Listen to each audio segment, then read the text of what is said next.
not a single thing.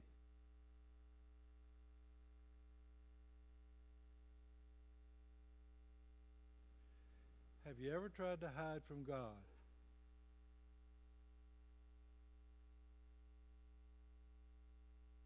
I'm going to be sharing some things about me that you may probably, most likely, I'm pretty sure, don't know.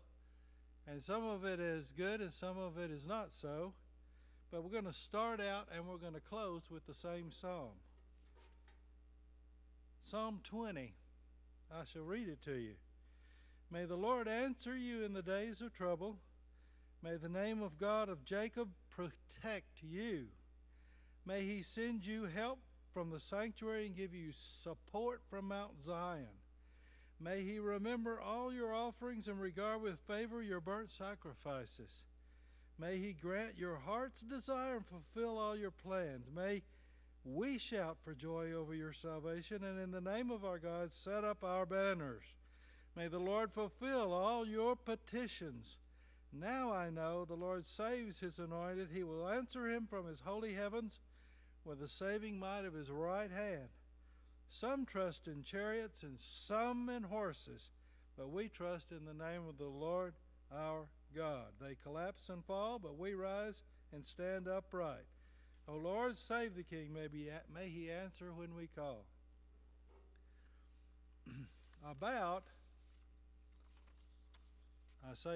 This coming September will be my 10th anniversary year to join this church. At one Sunday morning, I came up forward right here. I think it was in this patch of carpet, and Mike shook my hand. I've known Mike for 30 years. We've not done a whole lot of things together, but we've been to some of the same meetings. And he has always been a person I enjoyed being around. That Sunday, I walked up here, stood right there, and said to Mike that I would join this church, and I was willing to do so because this church does missions. This church goes and helps people. And when I was chaplain at the state school, this church came out 4 years in a row to do a vacation Bible school. I set up over there. No other church did. This church did with the youth group. And I came right here to Mike and I said, I will join this church if you can let me promote Kairos Prison Ministry here, invite people to participate. He said that will be just fine. Since then, I found out that we've got about 17 or 18 mission efforts every year, and one more is just fine. He always says it's just fine. And I'm glad for that. And now, every once in a while, Michael asks me to bring a sermon or something like that. I always welcome it. I'm here this evening because of such a thing. I was a pastor for 2 years in a tiny congregation in Jones County back in 84, 85, something like that. And I discovered in that experience that I'm able to bring a good lesson and a good sermon, but pastoring is not one of the gifts God granted me. And I had to face that. It wasn't so depressing as it was, there's other things I need to do. I became a chaplain, and that's what I could do. And that was a real joy to me, and it still is. I've been a part-time chaplain at Hendrick for 21 years now. Tonight's sermon is going to start with a story. It came out of a book by Garrison Keillor, and I want everybody to listen to the story because it's not the Bible, but it is a story. And the Bible is full of stories too. So listen to the story, because right towards the end, there's something about luck. The whole story is about luck. But luck is a funny thing. A lot of times it's God's hand in your life. It looks like luck and it feels like luck, but it's something else. So here we go. Somewhere, a man gets into his Buick in a blizzard, even though he can barely see across the yard to the barn. And his wife and child are pleading with him, please not go to town. On the county road, crashing into snowdrifts like ocean waves, He realizes how foolish this trip is, but he plows ahead 4 miles to the side track tap, runs in and buys a carton of Winston's. "An emergency run, huh?" said Wally, the old kidder. "No," he says, lying. "I was in town anyway, so I thought I might as well stock up." It's quiet in town, but a mile south of there, the wind comes up, and suddenly he can't see anything. He's damp with sweat. He can't see the ditches. He can't see the hood ornament. He drives slower, staring ahead for the slightest clue of road, until there is none. No sky, no horizon, only dazzling white. So he opens his door and leans out and looks for tire tracks, hanging from the steering wheel, leaning way down his face, 2 feet from the pavement, hoping that no one's coming the other way doing the same thing. Then, as his car slips off the road, he realizes that the track he's following is the track of his own left front tire heading into the ditch. So the car eases down into the snow, and he squeezes out through the window and climbs up on the road. He's not so very far from his neighbor's house. He can almost see it and the woods near it. A massive army of corn stands in the snowy field. Visibility is not so bad as it was in the car, where his heavy breathing was fogging up the glass. He's about a quarter mile from home. The cigarettes, however, are sitting on Wally's counter. They're certainly not in the car. A pretty dumb trip. Town was a long way to go in a blizzard for the pleasure of driving home. He could have driven his car straight into the ditch and saved everyone the worry. But what a lucky man! Some luck lies in not getting what you thought you wanted, but getting what you have, which once you have it, you may be smart enough to see it's what you would have wanted if you'd only known. He takes a deep breath, and the cold air goes to his brain, and he gets a little more sensible. Starts out on the short walk to the house where people love him, and they'll be happy to see his face. Luck. Some luck lies in getting what you have and finding out later that it could be that's what you would have wanted if you'd only known all the things that went into that. So, I don't have much luck.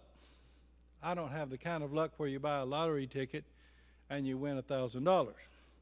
Every time I buy a lottery ticket, I say to myself, I may as well have thrown $1 in the air and watched it blow down the street. It probably would do more people more good if I did that too, actually. I'm not much of a gambler, but luck does find me. I took a chance to go into Robertson Prison one day as a volunteer 21 years ago for the prayer and share time on Saturday.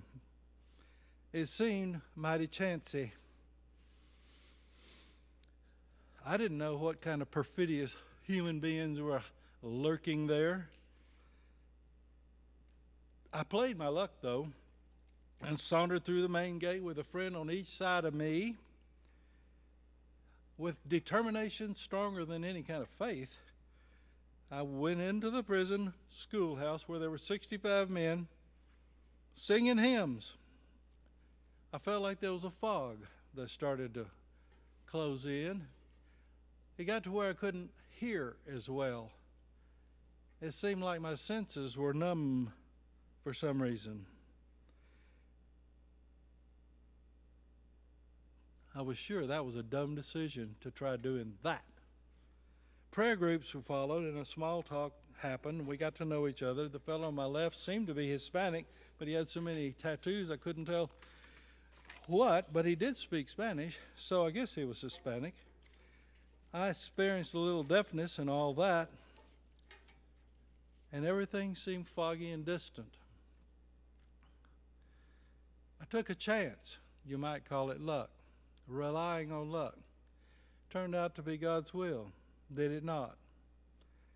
We had a Sunday school lesson about David's accountability this morning, King David, and hiding his sin from everyone and all the things he did to try to step sideways and to step over and to hide under a rock, and all the things he did to pretend that he had not actually committed adultery and murdered somebody.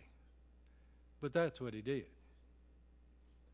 If he were in Texas, he'd be in prison forever. And by the way, there's Christians in prison who have found the Lord, but they'll never get out. You can pray for men like that, and women. As to me, when I was 19 or 20, I got involved in smoking dope. Hey, you guys on the second and third row, it didn't do me any good. I was only involved for 3 months. 3 months. That was long enough, however, to attract the attention of the men in blue, who found occasion to raid my house. Arrest me, hauled me off to jail with 11 friends. They all got out. I did not. It was my house. I was there in Robertson prison, and one of the reasons everything felt foggy and all kind of deaf, and it was hard to hear and it's hard to see, was that it was like I was visiting the ghost of God's hand in my life. That's where I might have been. I could very well have. As a matter of fact, in 1969 in the fall, in October, a nice 12-man jury on a guilty plea sentenced me to 5 years. My lawyer appealed. Now here's the deal. Keep in mind, we're going back to Psalm 20 before we're done. It's about victory. 12 men on a jury gave me minimum sentence on a guilty plea. My lawyer appealed. It went to the court. A year and 5 months later, I got called back. By that time, I was married to her over there. We'd been married 4 months. And I got a call to come back to the courthouse and visit with Carl T. Anderson, the judge. I was a little apprehensive, because this is what you call a bench trial, or a retrial before the judge's bench. And at that spot in time, I arrived at my lawyer's office 8 minutes before we had to go over and see the judge. I had run into car trouble on the road, and it was a 225-mile drive. But I got there barely in time. He told me it was a real good idea that I was not late, because after all, we were going to see the judge. So, he read the verdict. It was exactly the same. And that was the longest 15 seconds of my entire life, was waiting for the next thing he had to say, which was, this will be adjudicated as probation rather than incarceration. On the way back to the office where my lawyer was, he took me by the elbow, and we talked on the way back, and he said, "You know, this is kind of amazing." And I said, "What do you mean it's amazing?" I was a nervous wreck. I was absolutely beside myself. He said, "You know, it is kind of amazing, though. I didn't really know how it would turn out," my lawyer says, "but, you know, this is the first judgment returned for retrial that was originally cast as a guilty plea, with a 5-man jury giving a minimum sentence as their judgment. In the 20th century, this is the first instance in this county that this has ever happened," he told me. Was I lucky, y'all? Or what? No, not love. No, not luck. It was something besides luck. It was the presence of God's right hand, which I had absolutely no reason to count upon at the time. Other things happened. 5 or 6 months later, the church we were going to voted to cast our family out of it. I have not had, for about 23 years after that, I did everything I could to keep anybody from knowing anything about any of this. That's an awfully hard way to live. You got to lie on all your job applications, by the way, if you're going to do that. And after 23 years, I went on a walk to Emmaus and discovered that God's glorious love is what? Overwhelming, never-ending. What's the next word? Reckless. He takes chances I would never take. And the chance he took was on me. And it was amazing. And the walk to Emmaus I went on electrified my person, but it was 3 or 4 months before everything started to sift down into what do I need to do now. Someone invited me to Robertson Unit on a Saturday. I've been doing that for 21 years now. I have seen more amazing things, wonderful things and not so wonderful things, surprising things, Christians in prison, violent people in prison, and Christians who have to live with those violent people. And they're not getting out because of something they did when they were 19 or 20, like some of us occasionally get into bad trouble doing.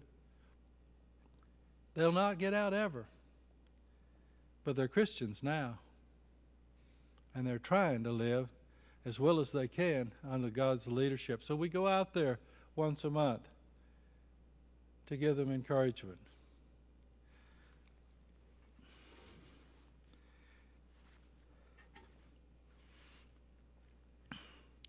I left out of the Robertson Unit about 3 in the afternoon on that first Saturday that I ever went in. 30 minutes later, well, the first thing I noticed was on the way out, there's a sign over the gate that said, "No hostages past this point." And I asked, what does that mean? And they said, oh, the hostage gate is on the other side of the prison. That's not what it means. It means that if there's a riot and they take you hostage, they're going to shoot you as well as them. They're not going to let anybody leave. That's what it means. I didn't notice the sign going in. I noticed the sign coming out. 30 minutes later, passing that sign, I was back home, and that's when the real luck bubbled up. Or did I say luck? God's hand, again, bubbled up. Wife and job, family and house, 2 kids, no prison time ever. Some luck does involve getting what you already have. The best part of all of this was the gratitude that the loving God had for all of the things that are in my life. And I'm 21 years later, and I'm still doing prison ministry. I'm going to cut back a little bit because I have an 8-year-old grandson without a dad, and he needs me. So I'm cutting back a little bit starting this year. But it's certainly been a wonderful 21 years, I promise you. Now, the last thing we're going to do is read Psalm 20 again, and this time with the knowledge of all the things I've already said about luck and God's hand. And if y'all are going to play in a minute, you need to get on up there. So we're going to do Psalm 20 right now. We started with it, we'll end with it. Remember the stories I've told you, and listen to the psalm one more time. May the Lord answer you in the day of your troubles. May the name of the God of Judah protect you wherever you go. May he send you help from the sanctuary and give you support from the Mount Zion. May he remember your offerings and regard with favor your sacrifices, and may he grant you your heart's desire, fulfill all your plans. May we shout for joy over your salvation, and in the name of our God set up our banners. May the Lord fulfill all your petitions. Now I know the Lord saves his anointed. He will answer from his holy heaven with the saving might of his right hand. Some people trust in chariots or horses, but we trust in the name of the Lord our God. They may collapse and fall, but we rise up and stand proud. May the Lord answer us when we call. I've run out of paper. God bless you. Thank you for listening to me. We're going to have a closing song. Stand up.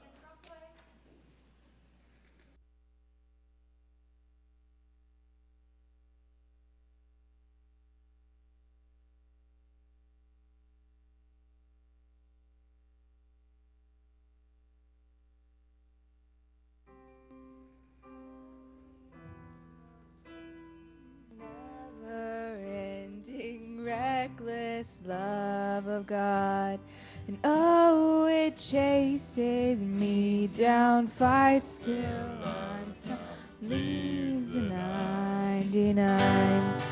I couldn't earn it, I don't deserve it, still you give yourself away.